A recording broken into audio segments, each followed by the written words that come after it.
The goal for this item is that your child has a functional use of 20 or more approximations of nominals, which really means names of objects, names of animals, or names of people, and non-nominals that those words are more referring to actions or other relations like all gone, up, down, those types of words.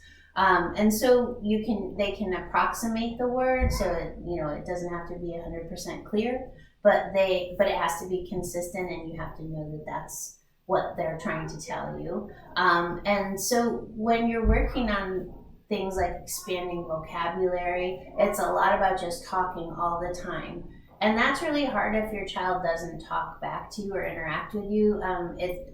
It's a more of a natural response if a child doesn't respond to you or talk to you to get very quiet. But in fact, you have to do just the opposite. You have to talk more about everything that you're seeing and doing and everything your child is seeing and doing. And the idea being keep it a little bit, keep the sentences short and meaty. So, I see the car, get the car. Just keep it really short. Like, we're going to take a nap, we're going to the park.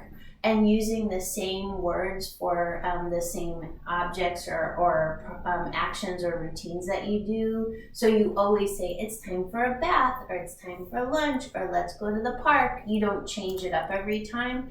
The more consistently you can use those phrases, the better chance your child has at imitating those phrases.